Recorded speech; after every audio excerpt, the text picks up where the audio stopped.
everyone, and welcome to my new YouTube channel, Hiking with Mike. Every day I go on a hike. Well, not every day. Maybe 3 to 4 times a day. Sometimes 3. It all depends on the weather and if things are just crazy. However, I try to go on a hike at least a few times a week for exercise. And I also enjoy it. I like walking through the forest or a meadow, and I find it great too for your soul, for your well-being. Especially if you happen to be like me and you work for yourself. So you're working all day, and it's a great way to escape. And I try to do it in the morning, mostly because there's not a lot of people out at that time. However, I thought it would be fun to bring you along with me. And as we go along, I'll tell you a story. This story here is how I fell off a roof and actually died. Yeah. Okay, that didn't happen. I was afraid that was going to happen. But let me backtrack. So, when I was a teenager, a long time ago, about 400 years ago, and it was before the United States was even here, and I was sailing the ocean. Okay, that's not true either. So it was a long time ago. I don't consider myself to be that old right now. I don't really want to say how old I am. 405? No, seriously. 98? No. But it was a long time ago. And when I was a teenager, I actually had my own successful TV show. And I know what you're saying. Yeah, but YouTube, everybody's got YouTube channels. Who cares? Well, it was a little different then. It was a lot harder to get on TV. And not everybody could do it. And you had to have talent to do it. If you didn't have talent, you didn't last long. YouTube, you have control over that. If you suck and you're doing these horrible videos and nobody's watching them and maybe you got 1 view, I've got a lot of experience with that on my other YouTube channel, so I know. You can still keep going and hope that one day something goes viral and you succeed. But with TV, you suck right away and you're just not doing it, you're done. You are done. So thankfully, we succeeded. Now, my TV show was local. It was called what's called regional access. So we produced the shows for the cable channel. Although I was in charge of the show, I owned the show, it was my show, I had to say. And you would sign a contract with the cable company, and there was a certain number of episodes. It was either 10 to 12, and they would get scheduled, and then I would have to provide them with the video every week. Regional also meant that you were shown everywhere the cable company would broadcast. So it wasn't like public access where we were just in our hometown and that was it. It was regional, meaning we got a good size audience. So like in today's world, you get 1,000 views on your video right away and you're like, oh wow, I got 1,000, that's great, I hope it grows. However, at that point in time, when our show would air on television, we were getting, 100,000 views that night. And that was normal. Normal for us. There were some really bad TV shows that nobody watched and they did not last long. I have many stories to tell about the TV show. It was a comedy show. It was inspired by Saturday Night Live and David Letterman. I had an idea when I was a teenager, when I was about 14, to combine both styles of Letterman and SNL into one type of TV show. So it would be a talk variety show. I will tell you about that at another time. This is about how I fell off a roof and died. Probably about a year and a half into our run on the TV show. And I wanted to make movies. That was my dream. Besides having a TV show and having this type of TV show, I had a dream of being a filmmaker. And I talked to my cast and we decided that we would do special movies as a tradition, like a movie of the week, instead of doing a regular episode. But one of those traditions was to have a movie air on Christmas Eve and Christmas Day. And thankfully, we did have that deal with the cable company. So that was very cool. And the previous year, we did our version of Ebenezer Scrooge. Yeah, it was Ebenezer Scrooge, a porno with Ebenezer. No, Scrooge. Oh my God, that was a Freudian slip. Ebenezer Scrooge. No, that's not what we did. Get that out of your head. We did not do a video called Ebenezer Scrooge. It was Ebenezer Scrooge. The name of the movie was actually called Scrooged 92. 30 years ago. Yes. I'm not that old. I know you're like, 30 years ago? Oh my God, you must be ancient. I'm not that old. But still, I mean, it was not Ebenezer Scrooge. Oh my God, yeah. Let's move on from that. So that actually did well. It was terrible. It was a really bad movie. It was my very first movie that I ever made, and it was bad. Yet, people liked it. Go figure. It did really well. It aired on Christmas Eve. It aired on Christmas Day. I got a lot of feedback from it. People thought it was fun. It was funny. I look back at it now and I watch it and I'm like, this thing is hideously horrible. Horrible. My acting was horrible. The storyline, okay, it had this Scrooge, a Christmas Carol storyline, but everything else just sucked. And the quality of the video was horrible. We were trying, like, special effects and everything. And, using spotlights to create special effects for the ghost and this and that. And I was adding sound effects and music. And at the time, I thought it was so cool. I was like, oh, this is so cool. Listen to that sound. Oh, that's so cool. And it was just awful. Awful. And the music actually came, believe it or not, from records. Why? Because I didn't have any Christmas CDs yet. I didn't have any Christmas CDs, so I couldn't get good quality sound. So I had to go into my mother's old stash of Christmas records and pull out these vinyl records. So the music soundtrack had like snaps and crackles to it. So anyways, we wanted to get a little more advanced in our next year of doing this. And we decided to do what is now called a fan film. We decided to do our version of one of my favorite movies of all time, National Lampoon's Christmas Vacation. Let me tell you something. I love this movie. I have seen it about 10,000 times. And at the time that we made our movie, I probably watched it 100 times in a row. I would watch it like 3 or 4 times a day so that we could make our own version of it. So I just...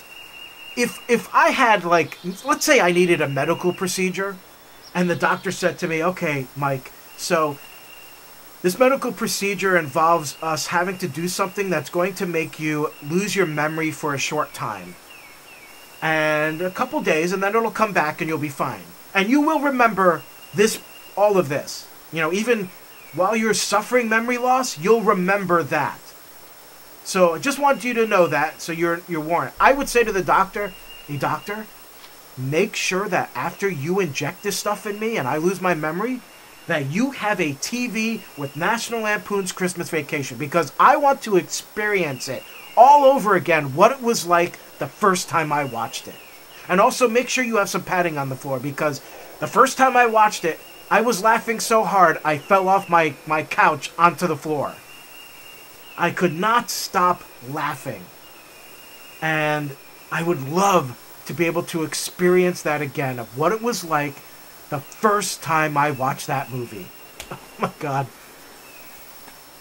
And yet I still watch it. I mean, sometimes the end credits are on and I'm like, wait a minute, did I just watch it?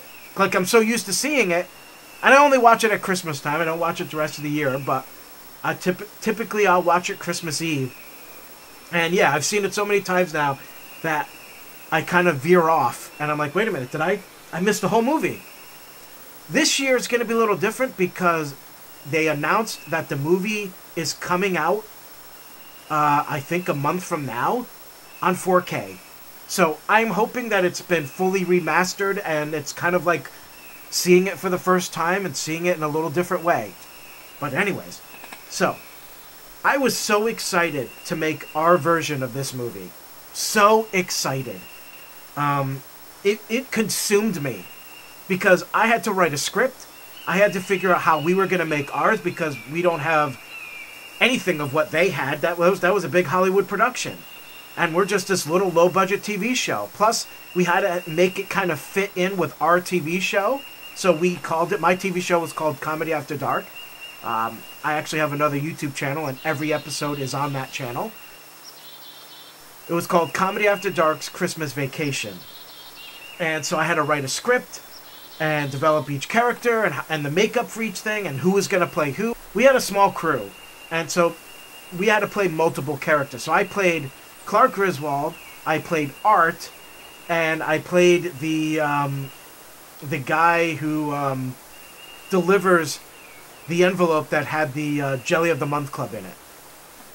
So that's how we kind of did things. Each person played like 3 or 4 characters. And it was like filming an actual movie. It took us about 30 to 40 days to shoot it. We originally were only going to shoot it on Saturdays, which was the day we always shot our TV show. Our episodes of our TV show were recorded every Saturday. And then Sunday I would edit. And then Monday it would get dropped off to the cable channel. But this, we found that it was so much work, there was no way we could do that. So we started shooting it every day after school. So we'd go to school. Some of the cast would come with me on the school bus with me, or we would drive, get back to my house, and in the basement, I had built a replica set of the house from National Lampoon's, the interior of the house. Now, I happen to live in a colonial, so we were able to kind of make that the Christmas Vacation house. The only thing is, I didn't have like 4 billion light bulbs. You know, I wasn't able to load up the house with light bulbs, so we couldn't even really do that. But the way we did it was so ridiculous, where we're going through all of the scenes the way Clark was, but then when he plugs it in, it's like 2 strings of light. And he's excited about it. So we made that work to be funny. I had the best time making this movie. I'm making my dream come true here. I'm making a movie. And this is like a real movie. I mean, we're shooting it every day. We're doing multiple camera angles, using multiple cameras and all this equipment and lighting and this and that. And it is the same process. I'm directing this thing, and I am loving directing. But I know what you're asking yourself right now. All right, Mike, fine, but how did you fall off a roof and die? That's what we want to know. If you remember, in National Lampoon's Christmas Vacation, Chevy Chase is up on the roof, and at one point he slides down the roof. I had to do that. We had a garage exactly like it was in the movie. That's where the stunt was going to be. The house itself, like the front lawn was flat, but the backyard was a steep hill. Right from the back of the house, it just dropped. So I go up on the garage, and the whole cast is freaking out. The kid who was running the camera was actually shaking. He was so nervous. And he's like, oh my God, you're going to fall off the roof. You're going to die, man. You're going to die. So I'm up there, and I'm walking around like it's nothing. I have no fear. I walk to the ridge of the top of the roof, and I look down, and I could see way down into the backyard, and if I was to fall, it would be brutal. And I'm like, I'll be fine. And so I start doing it. I start doing the stunt where I slide down the roof, and they all kept freaking out. They're like, oh my God, oh my God. And then it starts snowing. It starts snowing. And now everybody's like, the roof is going to get slippery. You're going to die, man. You're going to die. And I'm like, I'm fine. I don't care. It's fine. It's funny. This is awesome. Let's do it. And I slide down the roof again and just stop myself right at the gutters. And I'm doing the whole performance and yelling like, ah! And they're all like, whoa, you okay? I'm like, no, it's Clark Griswold. He's yelling. That was fine. It took a lot of takes, but we got it. It was awesome. I loved it. So now we cut to many years later, about 13 years later, and I now own my own house. I have to clean the chimney. And I didn't want to hire someone because I wanted to save money.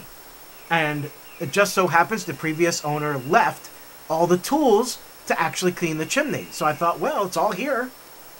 So I grabbed the tools, and it was in like this little backpack thing you strap to your shoulder, and it's got the big brush in there and the extensions. And I climbed the ladder. And this is the first time now I have been on a roof since that night. Since that night we shot that scene. And I climb up on that roof, and suddenly my knees start shaking. And I get nervous, and I'm like, oh my God, oh God. I don't know what happened, but suddenly I'm afraid of roofs.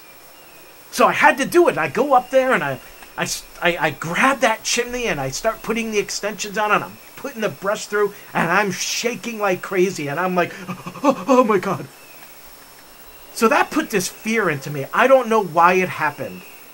But suddenly now I'm afraid of roofs. So I ended up hiring someone the next year to do it, and it was expensive. And they cleaned the roof, and then they told me, hey man, you're going to need to get a new liner in there. It actually doesn't have one, and you probably should get one. I'm like, oh, okay. Well, what's that going to cost? Oh, yeah, it's going to cost a couple $1,000s. And I'm like thinking like, damn. They're like, yeah, we really recommend you get it done before next season.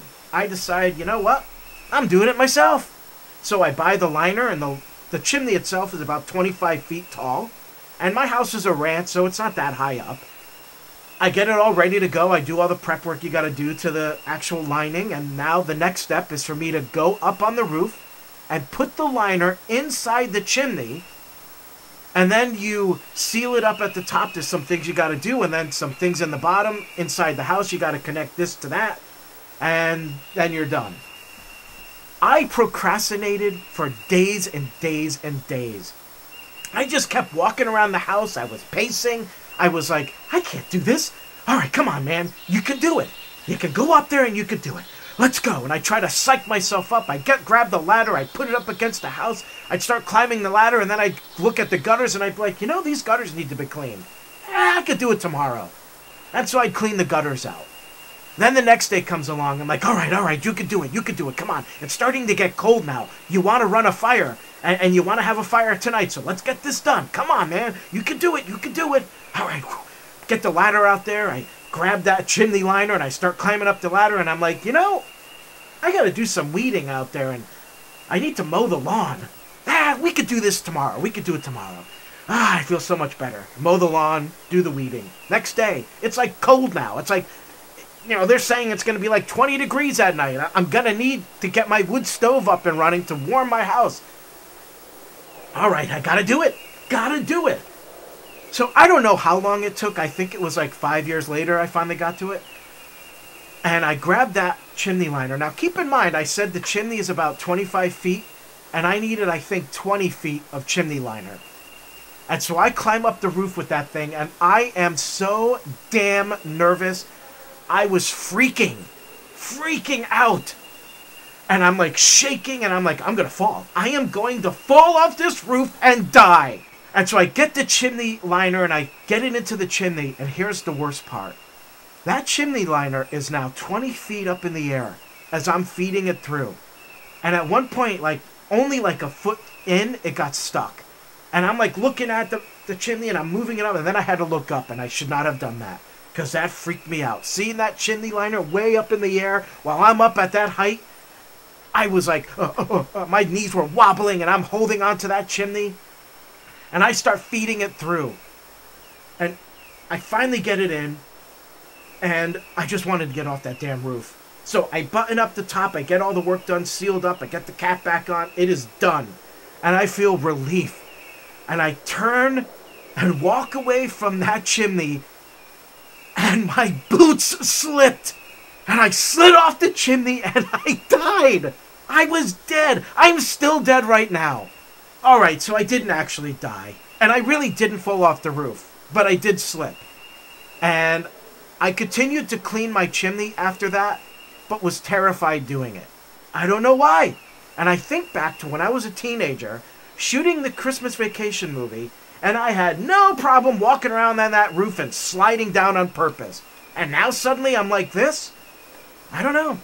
Maybe it's when you get older, you become more aware of life itself, and more aware about how dangerous everything is. And how every day we're risking our lives. But when you're a kid, you don't think about it. You just don't. It's not even a thought. And then you get older, and now you're really thinking about it. At the end of the day, I felt so good after I put that chimney liner in. And I was proud of myself. Not only did I save a lot of money, but I did it. I achieved something that I feared. That I feared more than anything at that time. I faced my fear, and I conquered it. And that's the thing. Whenever you fear something and you conquer that fear, you feel great. And the biggest thing to know is that fear is our worst enemy. It truly is. It is the worst thing we can have in our lives. And the most important thing is for us to conquer that fear.